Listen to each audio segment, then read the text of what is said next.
All right, we are moving into our new chapter, which is chapter 15, and we're going to start in the first section of this. Now, the main things that we're going to talk about in chapter 15 is vector analysis. So we're going to start out with talking about vector fields.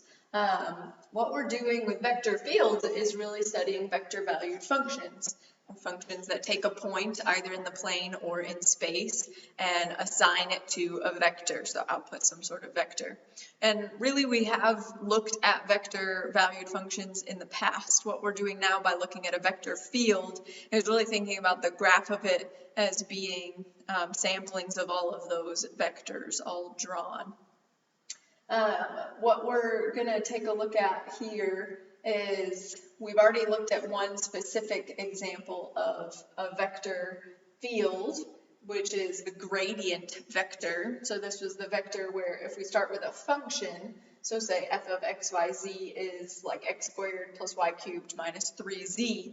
The gradient vector, remember, is the vector that stores the individual partial derivatives. So we take first the partial derivative with respect to x, which of this function would just be 2x, and then the partial derivative with respect to y, which in this case would just be 3y squared, and then the partial derivative with respect to z, which in this case would be negative 3. And those are in a vector, so I've chosen to use the angle bracket notation here. We could also use the linear combination of our principal unit vectors, so the I, j, and k, so it could be like 2xi plus 3y squared j plus negative 3k. But those components are the individual partial derivatives with respect to x, then y, then z. So this is just one example of a vector field. What we can picture is I can take any point in space, any x, y, z, I can plug it into that gradient vector function and it will output a vector. So what that vector is going to do is it then will have some sort of direction and some sort of magnitude associated with that point. So I just want to give a pictorial example that we can look at. So trying to picture sketching a vector field to see kind of what it looks like. So let's say f of xy is the vector y comma negative x. So this is a vector field of the plane, so just two-dimensional. And we want to sketch some random values. So remember, not all vector fields are gradients. Gradients are just examples of vector fields. So this is just a random vector field. So one thing we could do, we could just pick random points and try and sketch them. So really all we're doing then is just picking random inputs and seeing what's the output and graphing it. So I could see like, well, what's the input at 0, 0? So if I plug 0, 0 into f, well, then we're going to plug in x and y into the vector, so it's going to output the vector 0, 0. So if I graph that, a common thing to do when we're graphing these vector valued functions is to put the initial point at the input, so then we can kind of see that direction and magnitude corresponded directly to the input. So the 0, 0 vector is really just a point at 0, 0. We could say try what is f of the point 1, 1.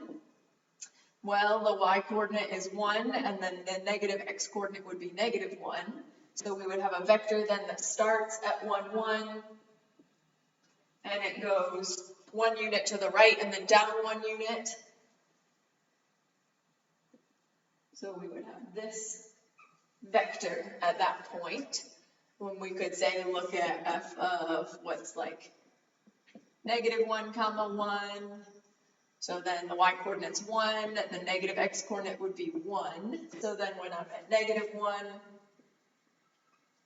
oh, I plotted that other one in the wrong spot, didn't I?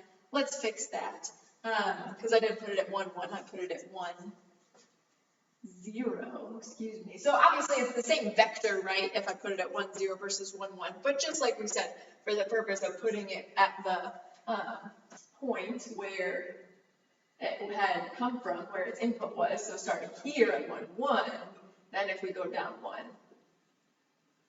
and to the right 1. So if I instead start at negative 1, 1, then I'm going to go up 1 and to the right 1, so to the right 1 and up 1 would then come over here. We could look at, say, let's look at some other points. So what if I do put in 1, 0? What happens? So if I put in the point 1, 0, well, the y coordinate's going to be 0, and then which is the first component, and then the second component is the negative x, so it's going to be -1. So what that would mean if we plug in that vector is it's going to go nowhere in the x direction and straight down in the y direction. So from here, we come straight down. Just pick another one just to see what happens. What if I plug in like this point? So let's say I plug in 0, -1.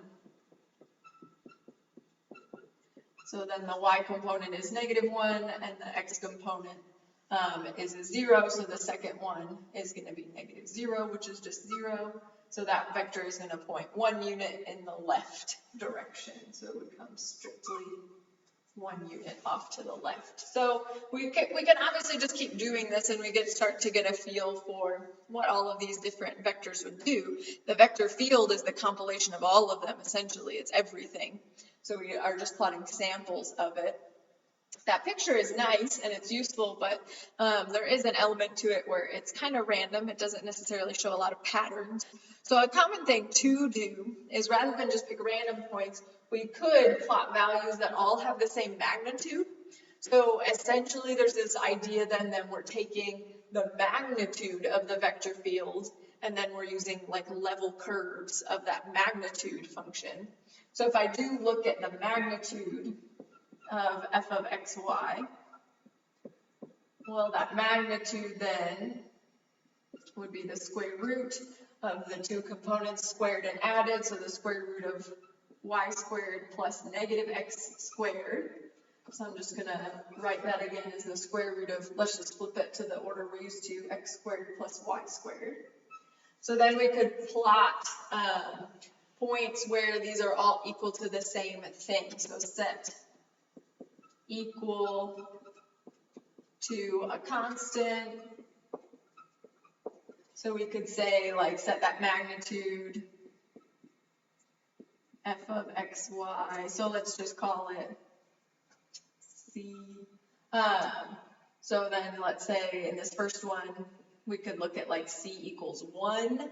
So if c was 1, then we would have the square root of x squared plus y squared equals 1, and we could think about points that satisfy that curve. So we could really kind of square both sides, and we could say that this looks like x squared plus y squared equals 1. So these would be points on the unit circle.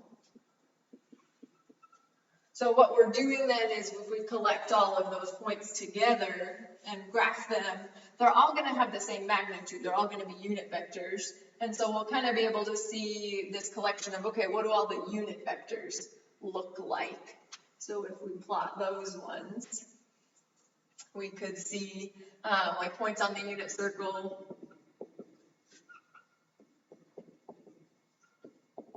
We could have something like 1, 0, we could have 0, 1, we could have -1, 0, 0, -1, for instance. So we could take all of those and plug them into the vector field F and just see what you get, what vector pops out.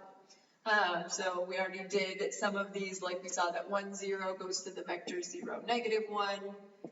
0, 1 is going to go to the vector 1, 0, -1, 0 is going to go to the vector 0, +1, and -1, 0 is going to go to the vector -1, 0.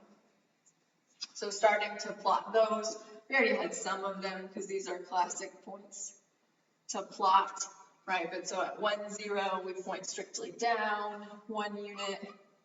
At 0, 1, which is here, we point strictly to the right 1 unit. This point points strictly to the left, and this one is strictly up. We could, if we want, also plug in extra points, so we could use other points on the unit circle if we want. Like we could do something like square root 2 over square root 2, or sorry, square root 2 over 2 square root 2 over 2. So then that would give square root 2 over 2 and negative square root 2 over 2 as my vector. So from that point, which is here-ish, we would point, we'd go to the right and then down. So we start to kind of get this feel of there's kind of this circular motion around that unit circle there. We could say instead look at like, well, when is c equal to 2? So then we could have square root x squared plus y squared equals 2, which would look like x squared plus y squared equals 4. So we could look for points on that. So we could plug in, say, 2, 0, and 0, 2. We could plug in negative 2, 0, 0, negative 2. We could also look for like a middle point as well again. But these ones are all going to have a magnitude of 2. So like we'll see that this one is 0, negative 2 as a vector. This one's the vector 2, 0. This one's the vector 0, 2. This one's the vector negative 2, 0. And remember, these are just coming from taking those x's and y's and plugging them into the function, the vector valued function. So the vector valued function is the vector y comma negative x. So then these would look like this one that starts at 2, 0, right, just points strictly 2 units in the negative direction. Kind of didn't draw these in a very, there we go. So this is like 1, 2 down. This one's going to point 2 to the left, right, when we started at 0, negative 2, it pointed 2 to the left. This one's going to point strictly 2 up. This one points 2 to the left. So again, this one's kind of giving us also that circular type motion, but larger, where they all have magnitude 2. So it starts to give us this feel for, well, what does this vector function look like? So it's really kind of this swirling motion, if you will. I'm going to do a small little video just with some examples. We'll look at a few other vector fields on Maple, and then I'll probably pull up a couple other pictures.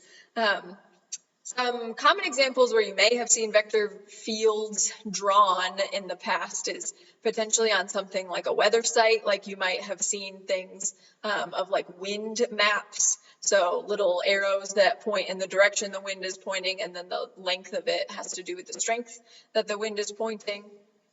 Things like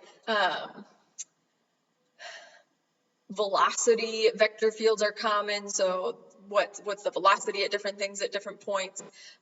So you could also look at different like flow maps of, okay, how is like if water is funneling over some sort of surface, how is it moving? So at any given point, what direction is it moving in and with what speed? Things like that are all very useful to represent with vector fields. What we're going to keep talking about after we look at a few of those examples is just trying to classify some different types of vector fields and sort of see where they could have come from potentially.